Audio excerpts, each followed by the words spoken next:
The healer for the hero's party is a little too good at what they do, refusing to let the party die no matter how powerful their enemy is. It's been 500 years and still they refuse to let death take them no matter how much they beg. Quella stood, stretching from her night's rest.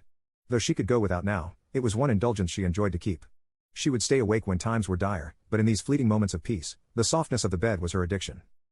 Preparing herself, she donned the ancient armor that still shone. Careful application of oil and cloth preserved its look, letting it still look like it had been forged only yesterday. Yet it was now older than some civilizations, the crafters long since lost to time. But despite its age, its protection remained. The enchantments imbued stayed ever strong. It had seen countless battles, like her. It had seen friend and foe alike crushed. And it had seen those same friends rise again, to battle once more. In her outfit, she strode forth to meet the day. But upon leaving her rooms, a servant stopped her. Wearing a now outdated butler outfit, he gave a bow. "Lady Quella. Good morning." She smiled at him, placing a closed fist to her chest, her pointer finger extended to the sky. "May she bless you, dear Janus. Tell me, where are the others?" The butler stuffed awkwardly in place. "Ah, my name's Finley, my lady. The lords and lady departed last night, after you had retired to your rooms.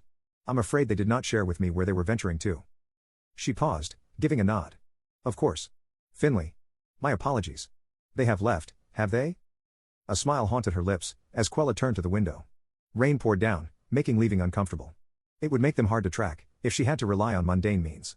But she was hardly restricted by that. Her hand lowered, resting on the battered mace on her hip. "I had better find them then, there's no telling what trouble they will get into if I'm not there." Finley bowed again. "As you wish, my lady. However, I regret to inform you they took Whiteflame." She shook her head, sighing. That would hardly stop her.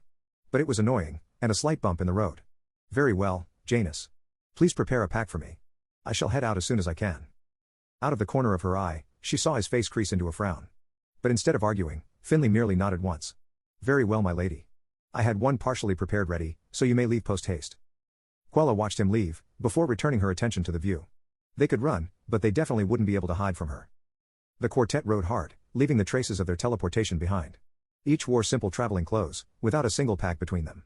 Their horses were mixed brown and black, as a pure white one ran riderless alongside, reins tied to the leading horse. But as they rode, the riderless horse started to fade.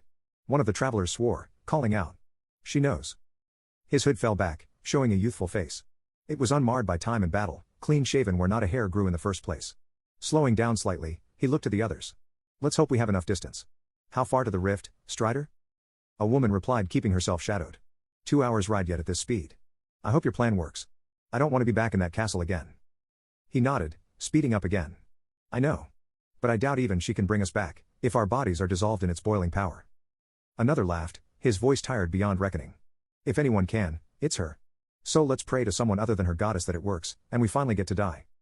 It was a sentiment shared by the group. But under their hope, each carried that same fear. The fear that it was pointless. That they would wake up again, lungs filled with air, hearts beating, body working, and the fear they would be trapped like it forever, unless they worked out how to kill Quella first. Unknown to them all, a rune on their skulls returned the call of their healer. She had carved it into them, before bringing them back once. She would never let them go. In her eyes, they were the only new strong enough to protect the world. And she would make sure they were always there to fight for her.